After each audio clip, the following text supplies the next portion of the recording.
Je pense que ce n'est pas dans le candidat. Parce que je n'ai aucun moyen d'interférer avec ce candidat et de le faire travailler honnêtement pour les gens. J'ai mes candidats dans lesquels je crois.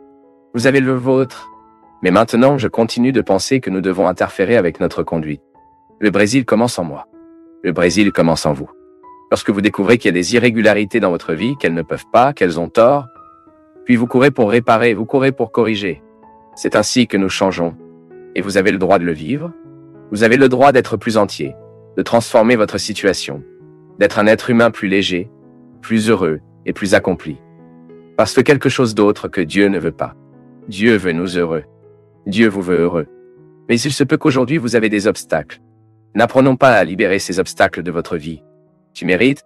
Vous le méritez. Vous avez droit. La parole de Jésus pour inscrire cette loi en nous. Pour s'inscrire.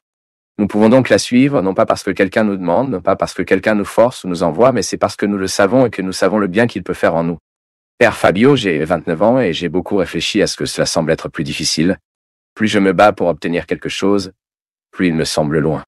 Je suis diplômé de la faculté du tourisme en tant que meilleur étudiant de la classe, mais après 4 ans, le collège n'a pas encore remis le diplôme, ce qui me rend très difficile à obtenir mon emploi. Je n'ai pas abandonné, j'ai fait du 3e cycle et maintenant je suis un cours technique en informatique. Même ainsi, je ne peux que travailler temporaire. Beaucoup de gens qui ont obtenu leur diplôme avec moi ont déjà obtenu un diplôme. Ils travaillent, mais moi, comme je l'ai dit, uniquement avec des emplois temporaires. Pourquoi dans ma vie professionnelle, tout semble être si difficile, prêtre? Ma fille, parfois nous l'avons, parfois nous vivons quelques instants de la vie où tout semble un peu lié, un peu tronqué. J'ai un ami que je dis de temps en temps. Tout va mal pour lui. Sa carte bancaire bloque chaque semaine. Il prendra de l'argent ne sort pas, mais il est dit qu'après il est sorti. Il doit à nouveau se désordre sur le banc. Tout le monde reçoit la bonne correspondance avec son mot de passe. Le sien ne vient pas.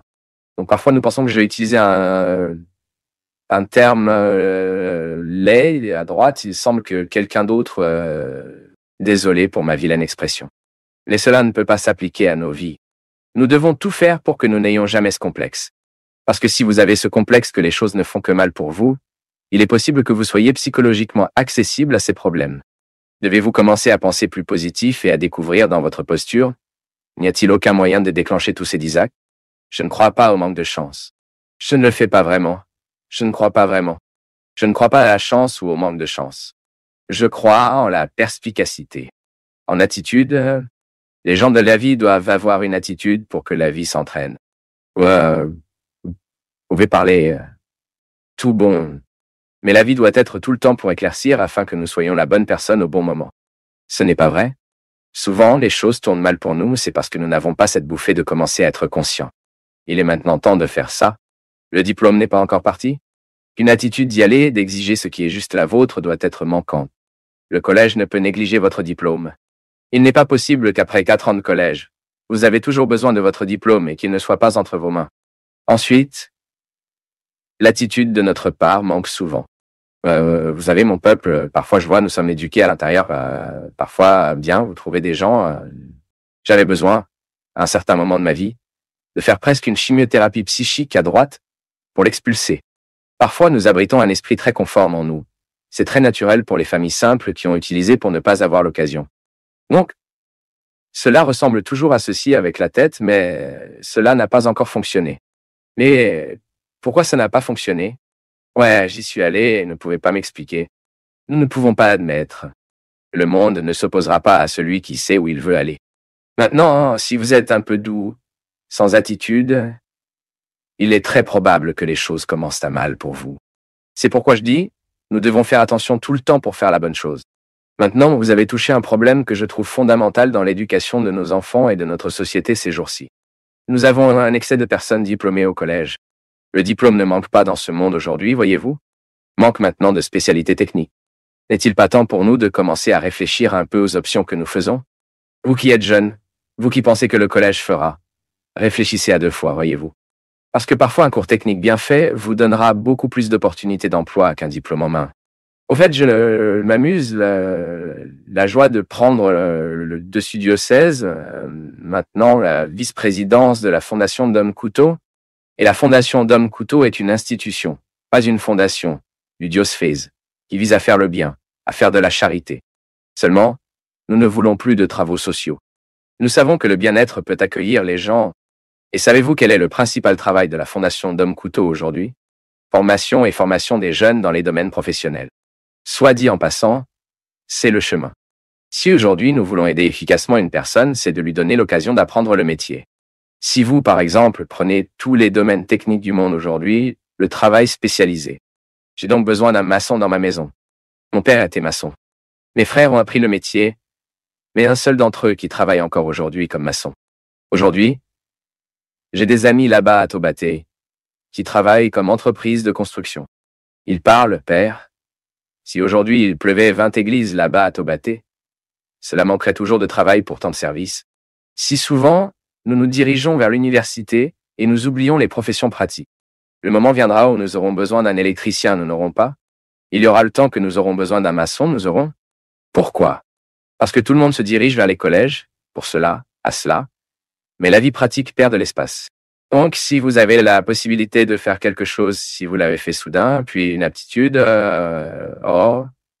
j'aime jouer avec du fil, je l'aime, aller étudier, vous suivrez un cours technique électricien, vous serez habilité.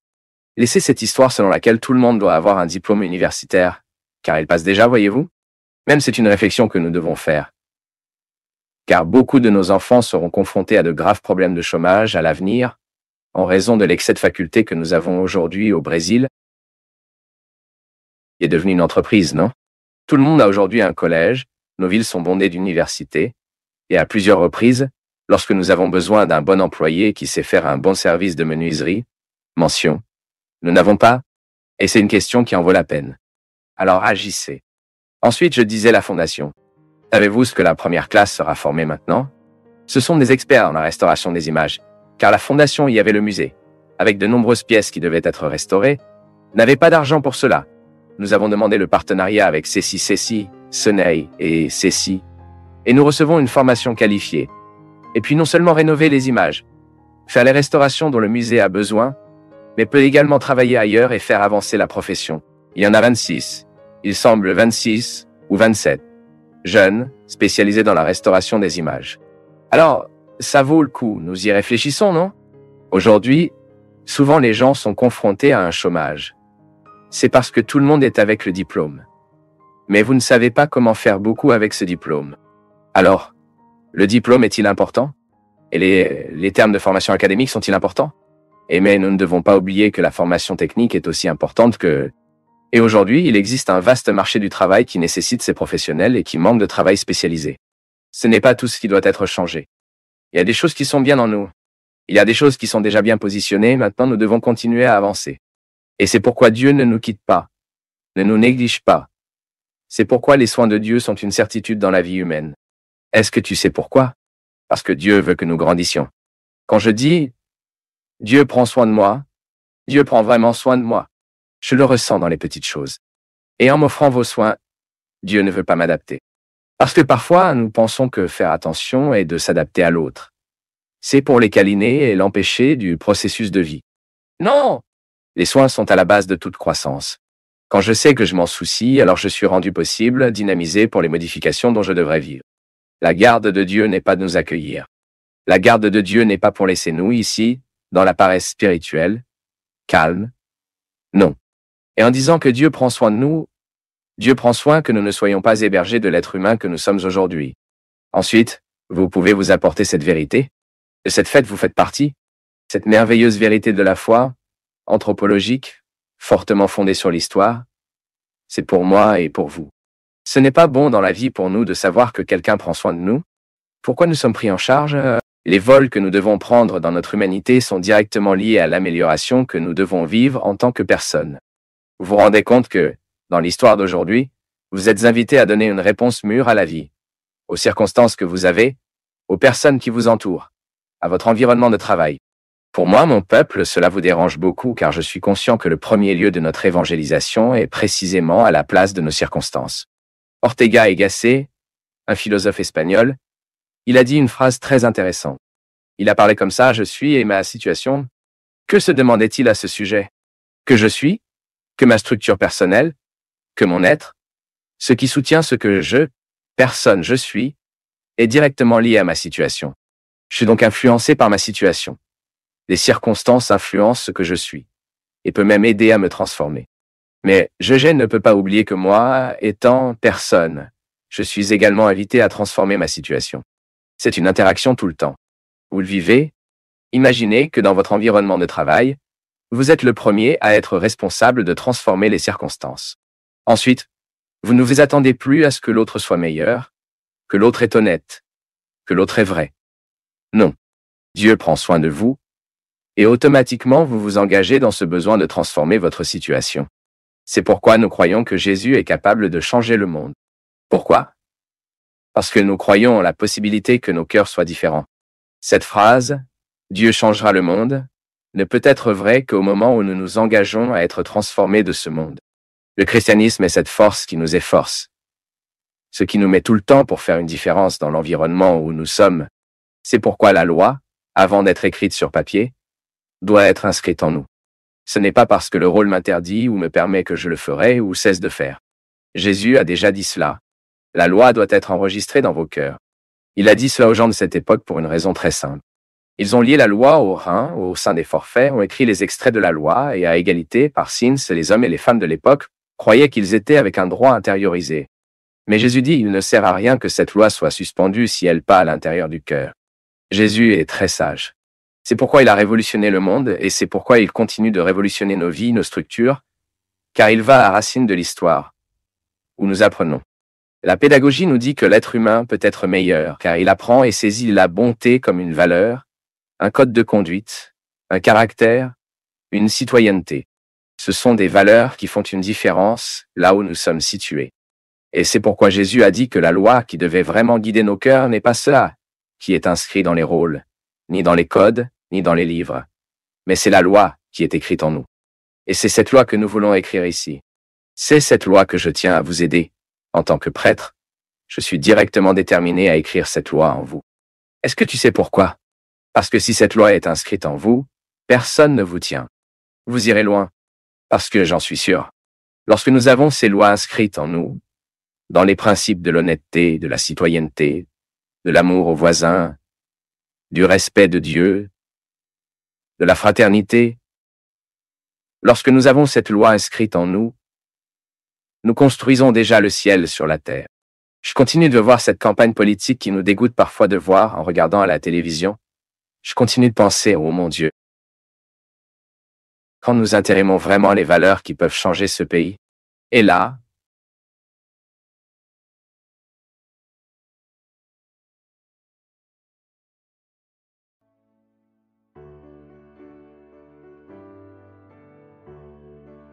je trouve ça intéressant, Ziza, parce que ma propre vie est mon propriétaire.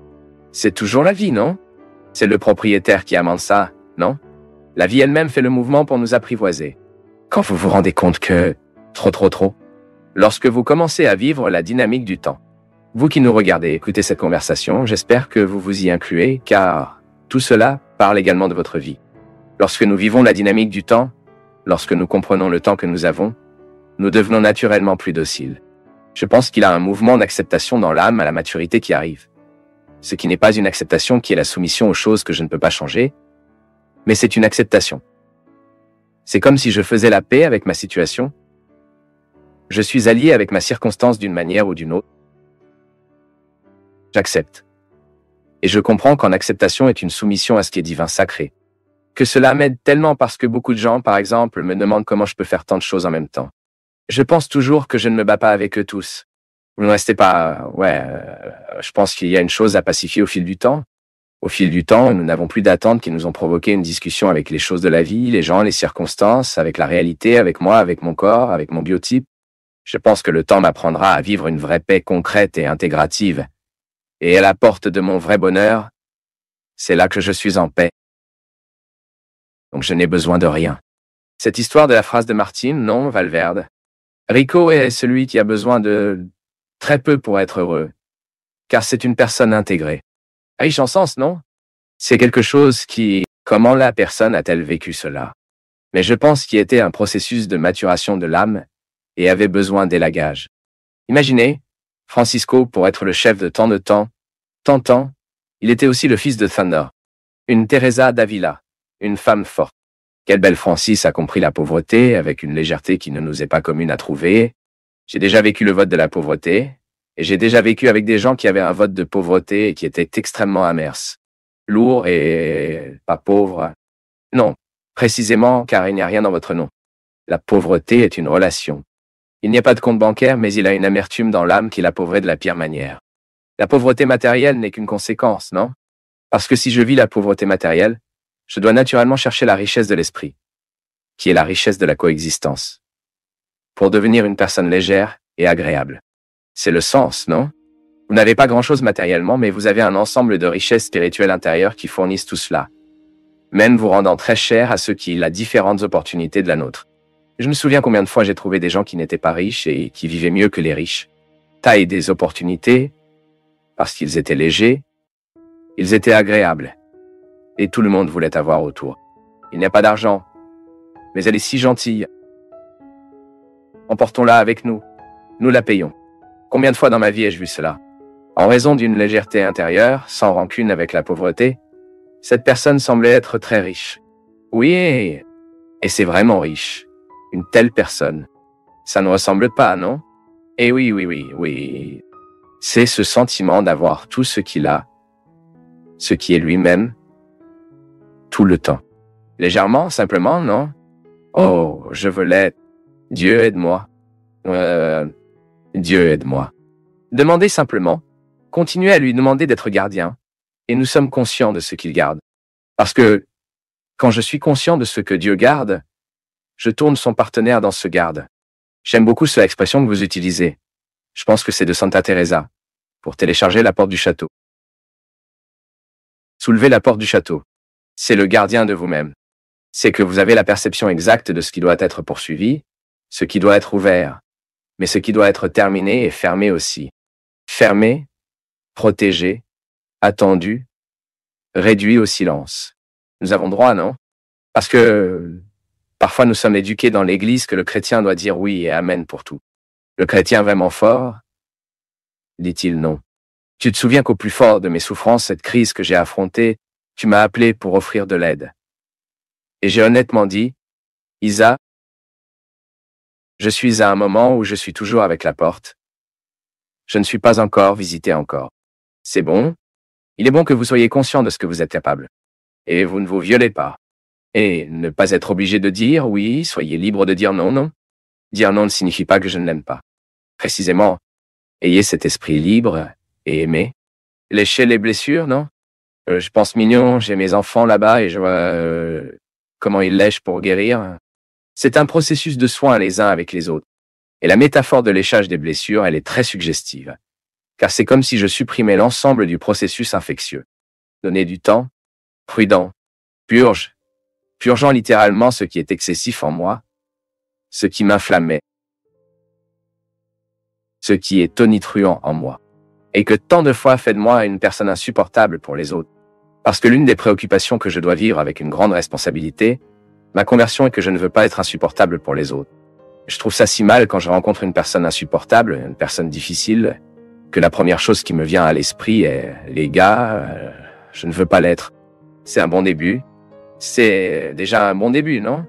C'est un bon début. Nous, en voyage, nous sommes venus parler, eh bien, parfois des gens qui font une erreur à tel point qu'ils s'exposent, la façon dont ils s'exposent. C'est un signe pour nous, je ne veux pas l'être aussi.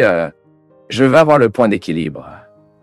Je veux savoir jusqu'où il est juste d'obtenir, comment aller. Et c'est écouter, non? Écouter hardiment.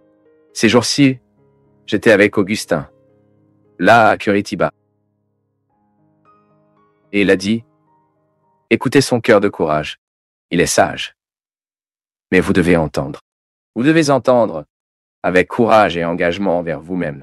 Parce que dans cet engagement, une terre fertile pour un engagement envers le vrai Dieu, non? Et je pense que nous ne nous occupons que si nous nous entendons. C'est exact. Vous devez vous entendre. Père Fabio, pourquoi était-ce le manque de miséricorde de Dieu? Non, parce que c'est peut-être le destin de chaque prophète, de mourir sans voir la conséquence de la mission. Nous ne verrons pas toujours ce que nous avons planté. Nous n'avons pas toujours l'occasion. Parfois, Dieu nous donne une cuillère à café, comme c'est dit là au Minas. Nous voyons l'un ou l'autre résultat de ce que nous c'est le cas. Et c'est beau. Nous nous sentons même motivés.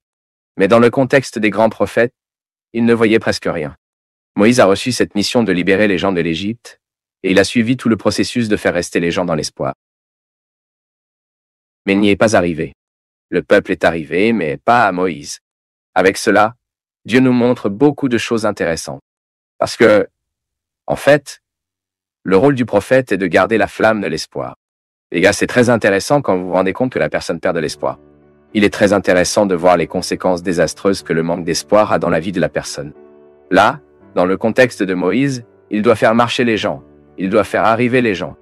Et c'est ta parole, c'est ton témoignage. C'est qu'il en avance tout le temps et que vous avez là, si vous prenez la Sainte Écriture, vous verrez tout ce que cela signifiait dans la vie de Moïse, toutes les difficultés qu'il a rencontrées quand les gens ont commencé à construire leurs idoles. Il a dû réorienter le peuple dans la foi quand il a joué son rôle sacerdotal parmi le peuple dans la foi quand il a joué son rôle sacerdotal parmi le peuple.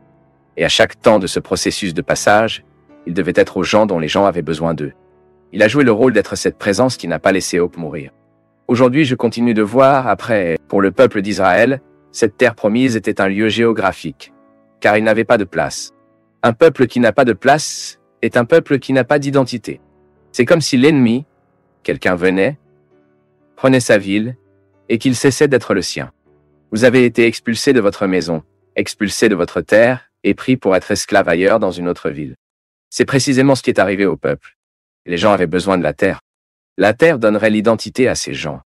D'accord, c'est une géographie, c'est un endroit à venir, mais la chose intéressante est de penser que la terre promise se déroule, et qu'elle n'est plus seulement un emplacement géographique. Chercher la terre promise aujourd'hui, c'est chercher l'endroit que Dieu a préparé pour moi. Disons que je suis en train d'escisser, de croiser. Pour obtenir Fabio, je peux être courir le risque de mourir sans aide. Donc, Moïse ne s'est pas rendu vers la terre promise. Mais vous pouvez être sûr que dans le rêve et l'espoir, Moïse a été le premier à marcher sur cette terre. C'est le beau. Vous n'avez pas besoin de matérialité. Vous n'avez pas besoin du sol. Moïse connaissait déjà la terre promise, et c'est pourquoi il s'est mis sur son chemin, mais est mort avant de voir l'endroit. Mais il avait tellement vu dans ses rêves, dans ses espoirs, que la mise en place n'était plus si nécessaire. Parce que, en fait, le processus de Dieu en nous n'est même pas tant à venir, mais c'est ainsi que nous arrivons. C'est la même chose quand nous verrons un film, une romance. Tout le monde, vous savez comment ça se termine, non? Le bon gars restera toujours avec la fille et se termine comme ça. Bon, tout le monde pleure à la fin. Parce que l'important n'est pas ce qui se passe, c'est tel que cela se produit. La chose la plus importante n'est pas d'arriver, mais c'est ainsi que j'arrive. Et de plus en plus, je le découvre. Parfois, je pense que au début, j'ai l'illusion que le plus beau est d'aller là où je voyage. Mais, si je commence soudainement à ouvrir les yeux, je me rendrai compte que le voyage est si charmant, ou parfois encore plus charmant que de venir. Si j'avais un moyen d'arriver sans avoir à y aller, quand je suis trop fatigué et que je dois voyager, je dis souvent, oh mon Dieu, si j'avais un moyen d'arriver sans que je devais y aller. Mais il y a souvent à y aller, c'est mieux que de venir. Et dans la promesse de la terre promise, la belle de tout n'est pas d'atteindre la terre promise. Mais c'est ce que Dieu fait dans notre cœur alors que nous rêvons avec la terre promise.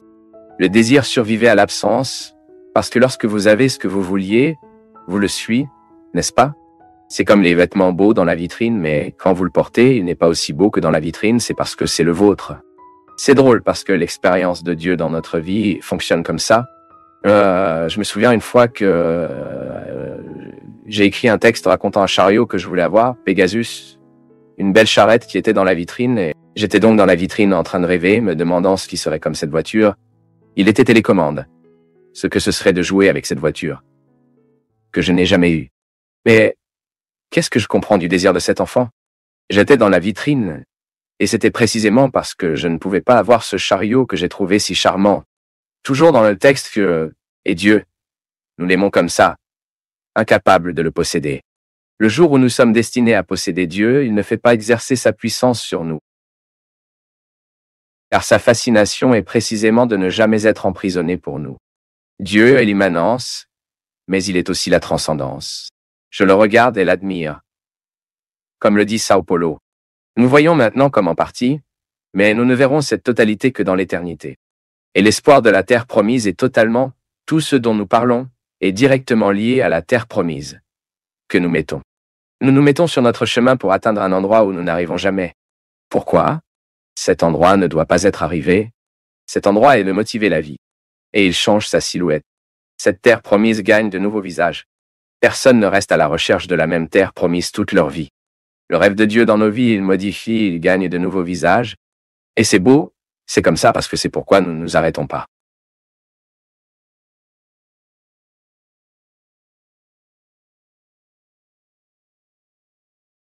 Eh bien, si tu es encore ici, c'est que tu es prêt à changer. Tu en as assez de fuir. Ce type d'attention est rare, c'est précieux. Écris ta ville dans les commentaires et, si tu veux, partage cette vidéo avec quelqu'un qui cherche lui aussi plus de clarté. Merci, une grande accolade et à très bientôt.